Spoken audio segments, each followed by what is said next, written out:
work, everyone. We're looking to wrap with our two main ladies today. I can already smell our success. What do you mean, looking to wrap? Oh, aren't you the expert now? This upcoming scene is the two musketeers' final confrontation with the Baron. There will be quite a bit of action, but no choreography beyond what we've already rehearsed. Anyway, get ready. Lights, camera, action! The view is beautiful tonight. It reminds me of that fateful night 10 years ago. And now that I've said it, I can even make out the faint fragrance of herbal tea in the air. Enough, villain! It's time that you pay for the death of our mother! My dear Iris, have you forgotten your manners? How can you speak like this to your own father? I'd sooner swallow all of my teeth than call you father. What did I expect? Seems the daughters have turned out to be just as obstinate as their foolish mother. In this world, mora and status is everything.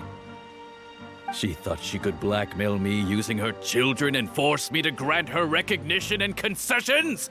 Ah, how naive can a woman be? Mother never asked a single thing of you. All she wished was for us to live a peaceful life, just like the others. It was you who personally brewed the poison of prejudice and sent Mother to her death. Compared to that deadly poison, the 2 bullets that will soon pierce through your heart will be like sweet mercy. And that's exactly why I said you're just as naive as her. Did you really think 2 muskets would be enough to defeat me? So let's see. What is stronger, mora and power, or the 2 muskets in your hands? Get them! Tulip! There are too many of them! It'll be okay. We'll cover each other, Iris. And Mother will be watching over us, too. Embrace the ice!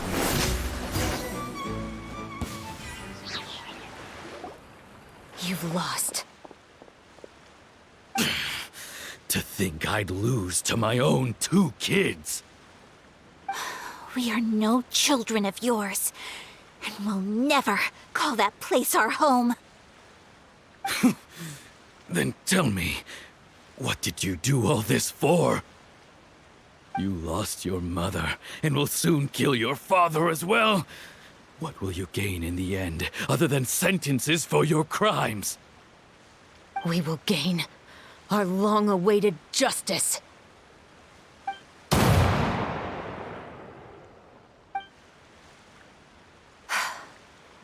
It's over. Finally, it's over.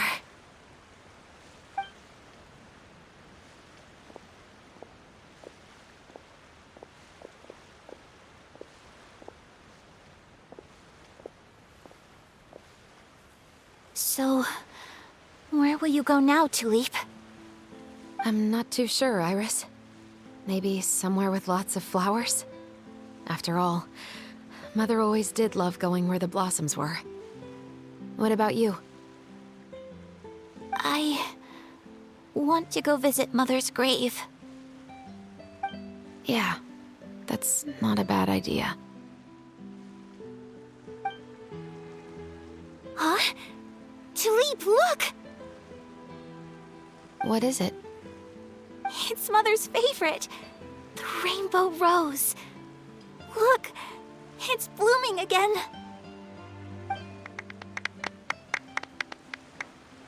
Excellent! That was beyond mesmerizing. Even I didn't expect this scene to go so well. And we got it in a single take. All right, everyone. We've got a wrap for Tulip and Iris. Congratulations, Ayaka and Chevreuse! Thank you. I didn't expect our parts to wrap so quickly. I wish I could savor the experience for just a bit longer. Paimon totally understands. Paimon's not ready to say goodbye to the clapperboard either. Filming has really been a lot of fun. You were great too, Chevreuse. The way you said, long-awaited justice. It gave Paimon chills. That is indeed my favorite line in the whole book. I still remember trying to act it out in my room the first few times I read it. Whoa, Paimon would have never guessed you're that type. Who doesn't like stories where the guilty are punished and justice prevails over evil? Don't forget, I'm the captain of the Special Security and Surveillance Patrol. Captain, I have something urgent to report. Please excuse me, everyone. I'll be back in just a moment. It's okay, don't worry about us.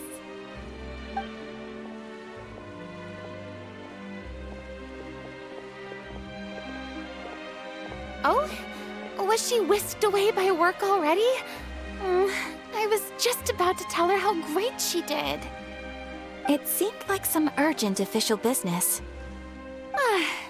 Then perhaps we should thank the stars that we were able to wrap both of your parts so quickly today. Switching around the filming schedule would have been a real pain. Anyway, I actually came over to let everyone know that we're all done for today. You can go home and get some rest. And one last thing, Miss Ayaka.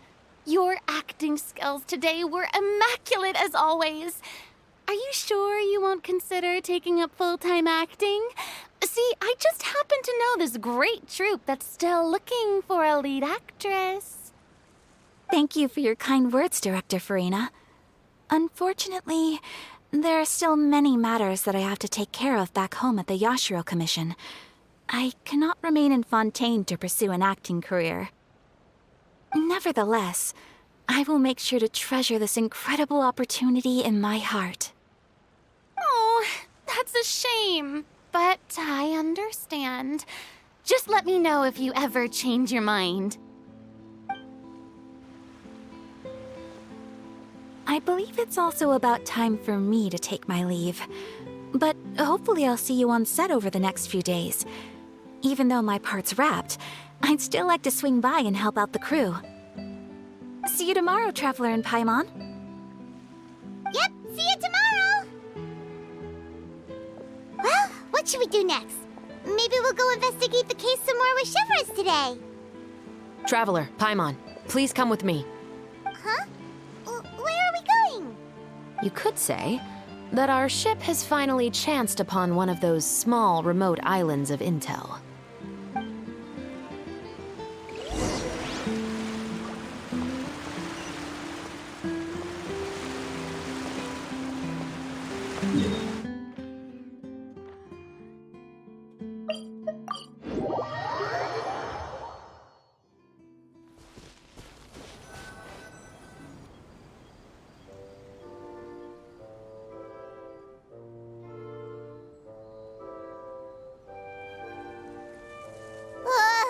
Paimon's exhausted.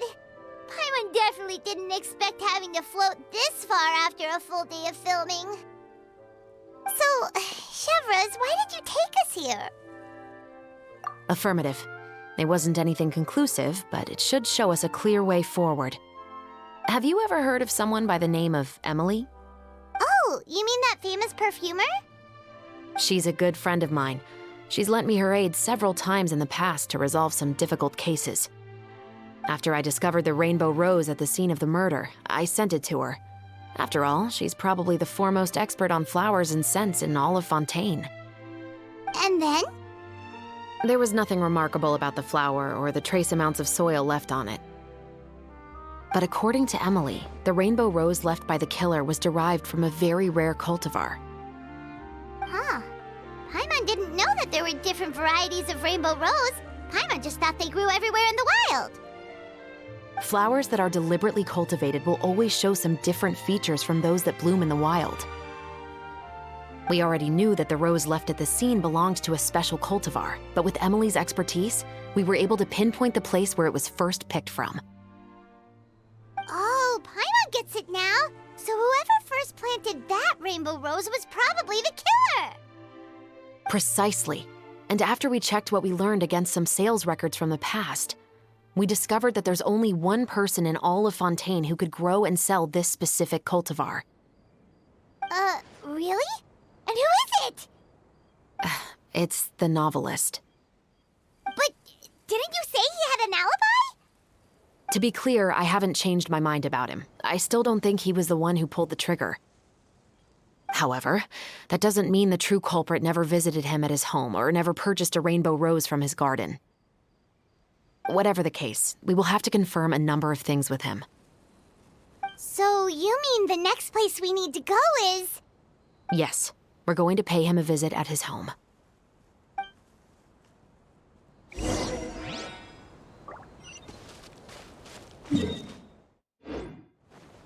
Right here.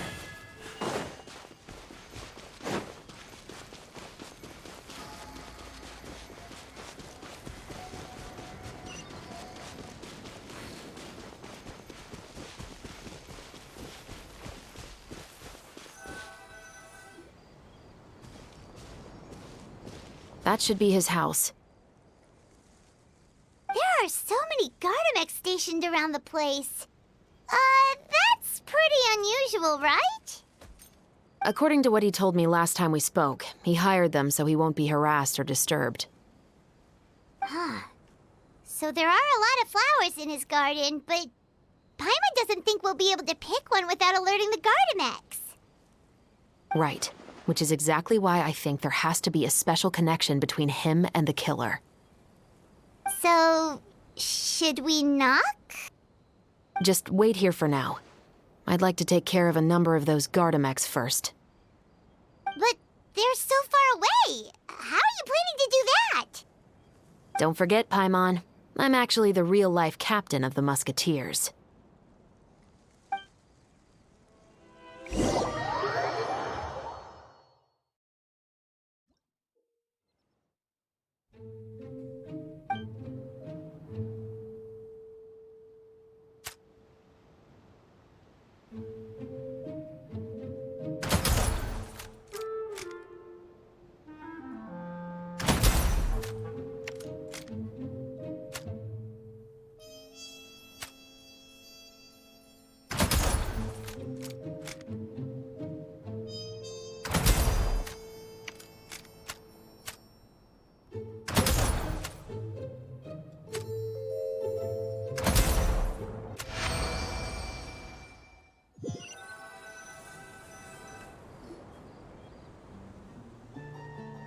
All clear.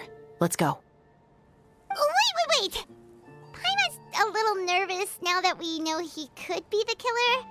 Can we go over our plan of action again? I'll go knock on the door and make sure it's safe inside. Once we're sure that we're in the clear, I'll ask him to come with us for a quick round of questioning at the guard's headquarters. But can't we just arrest him? We still have no evidence that he's the killer, or that he lent the killer any direct aid. Still, it would be appreciated if you could pick a rainbow rose from his garden for me while I'm talking to him. It'll help the Marechaussee Phantom confirm Emily's theory. Sure, no problem. Just be careful, Chevreuse.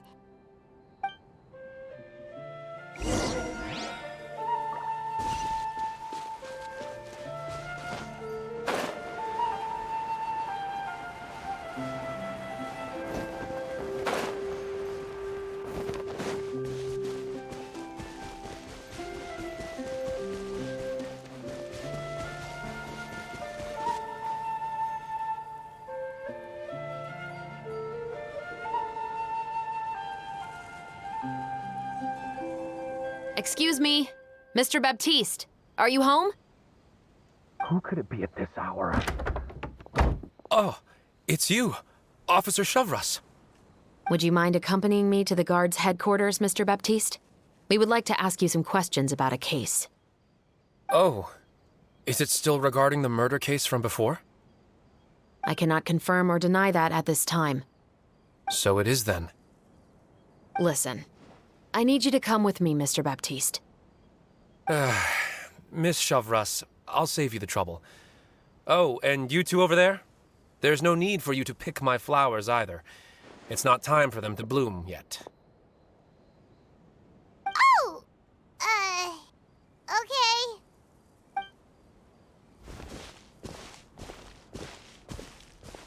By saving me the trouble, you mean... I will confess. I was the killer. Huh?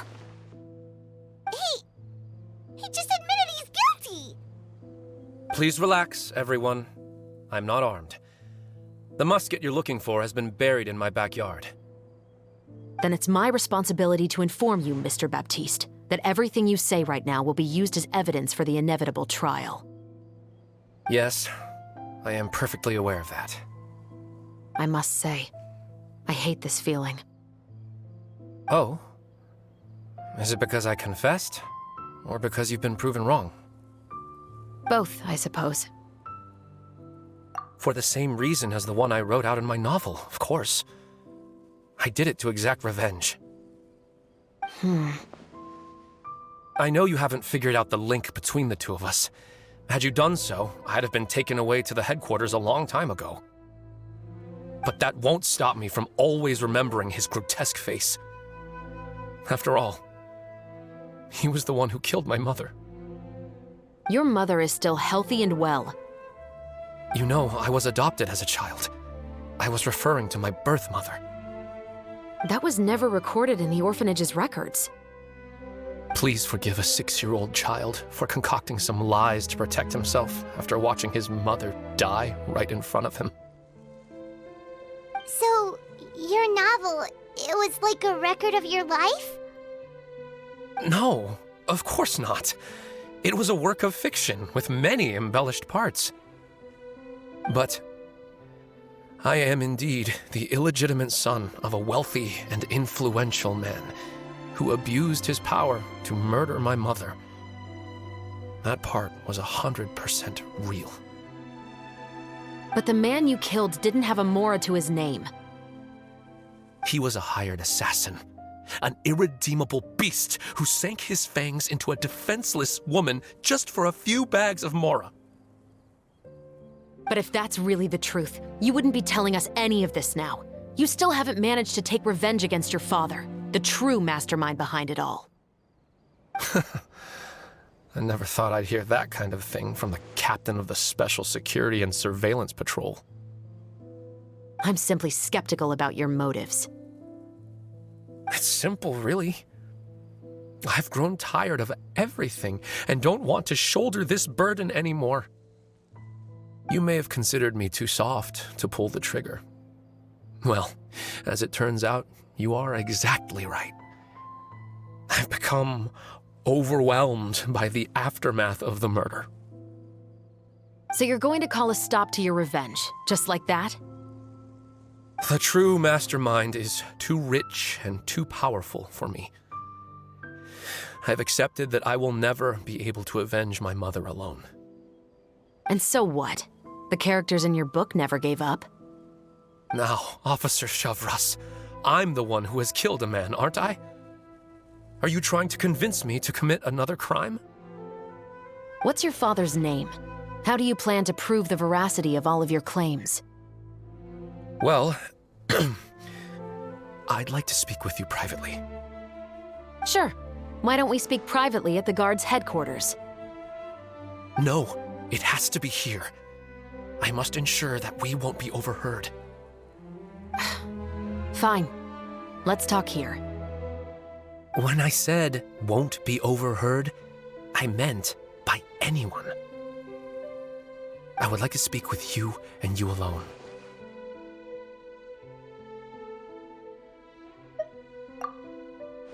Thanks. I appreciate it. Please stay safe, Chevreuse.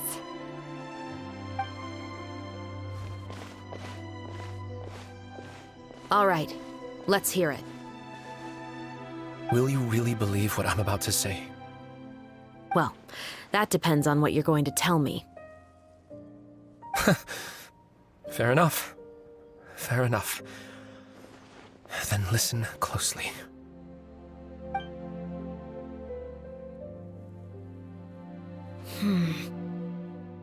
So that's how it's all connected.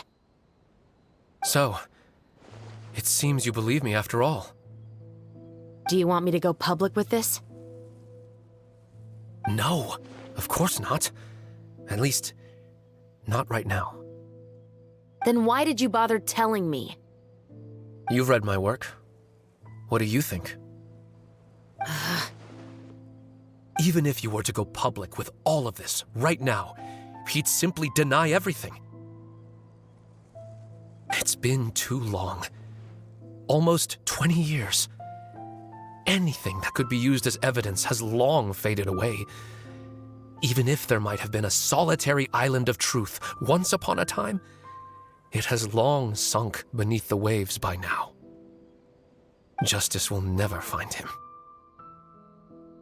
Not if you don't try. I know that as the captain of the Special Security and Surveillance Patrol, you will always stand on the side of justice. But do you really think a cushy life in prison really constitutes justice for him? I bet he could lead an extremely comfortable life in the fortress of Meripede. What are you trying to say? I've been observing you from a distance. Your portrayal of the musketeer was exquisite. Pull the trigger of justice against him. Let the villain get what he deserves. You want me to let you go so you may complete your revenge? No, Officer Chevreuse. I know that would be impossible. No. What I'd like is for you to perform the deed on my behalf.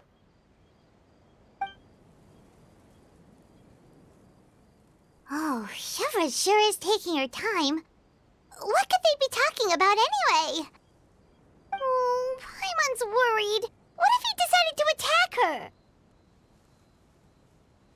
Oh, you do have a point. Still, do you have any idea who the rich person might be?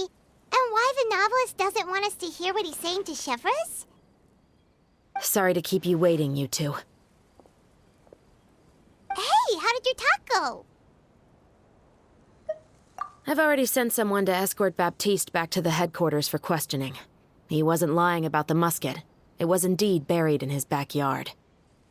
But what about the name? Did he tell you the name of the rich guy? Yes, he did. But for now, I have to return to the Special Patrol.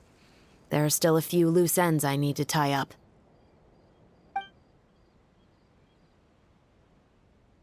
I'll probably be quite busy over the next few days, so apologies if you don't see me on set. All right, Paimon understands if you can't tell us everything you know. We'll just keep an eye on the Steambird then. Actually, there's still something else I need your help with.